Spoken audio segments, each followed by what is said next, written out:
Hi everybody, welcome to Crosslink channel. Today we are going to discuss about read aloud in PT speaking. I think in my previous video I covered a few things related to content, fluency and pronunciation. Today I am going to give you some important tips for PT read aloud questions.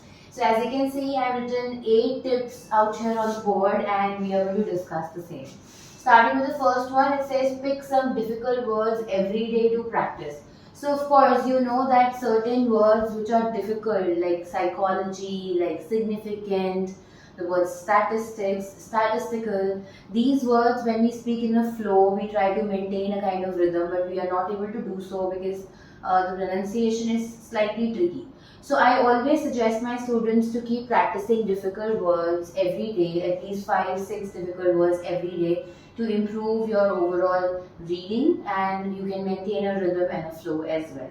It really will help in your fluency because when you speak in a flow or you maintain a kind of rhythm in speaking, of course you'll be able to speak better at the time of exam as well. Here I've just told you pick some difficult words. So there are a lot of words that you find while you're practicing PT. So the words that you find difficult, you can kind of make a note of it and then later you can keep on pronouncing them separately. So pick a few words with difficult or tricky pronunciation, I would say.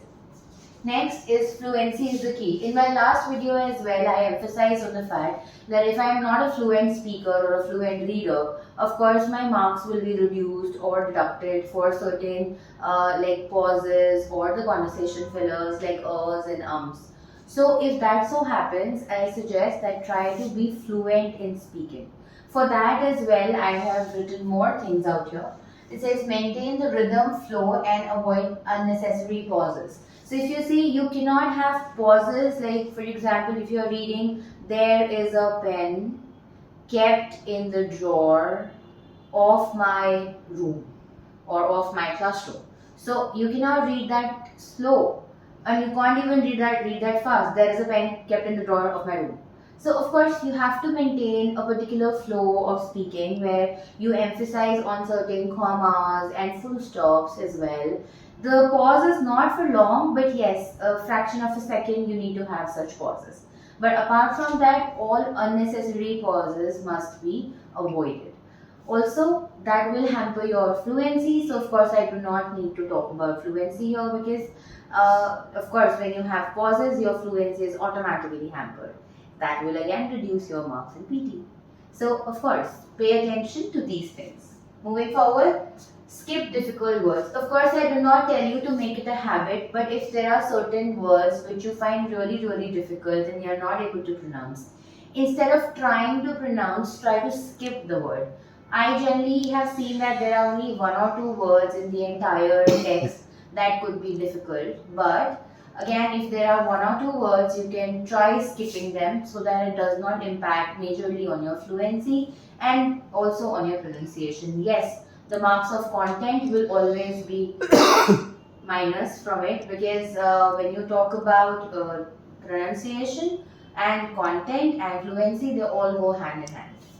Moving forward, you have avoid repeating the words or self-correction. Students a lot of times try to correct themselves. So I again would suggest that avoid that because when you self-correct yourself or when you correct a particular word, you lose marks for content as well as pronunciation. So of course you do not want to do that. And then you're not able to speak in fluency and you're not able to maintain a rhythm. So that is another negative aspect of it. So I want you to just pay attention to this, that when you have to repeat a word, instead skip the word. Then talking about build vocabulary and grammar. Of course, when you know that there are certain complex sentences and certain compound sentences there in the PT read aloud, and also certain difficult words which you might not know the meaning of, in that case I suggest that you read them properly and prepare yourself well in advance about certain grammatical structures along with certain vocabulary. Then don't be anxious, stay focused. There are a number of students I have seen that when they appear for a mock test as well, they get really scared of the test that okay, generally I've been performing well, but when it comes to a test, I feel anxious or I feel nervous. So don't do that. Read aloud is not a very difficult question. It's not that a tricky question, but yes, it requires your focus there. If you're able to focus on the words, of course, you're able to do better.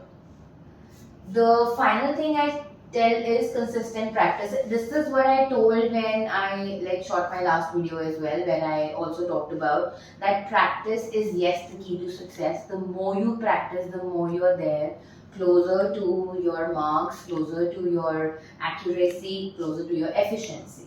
So of course these tips are really going to benefit you. So do let me know how did you find this particular video. Thank you so much. Contact Crosslink for more details.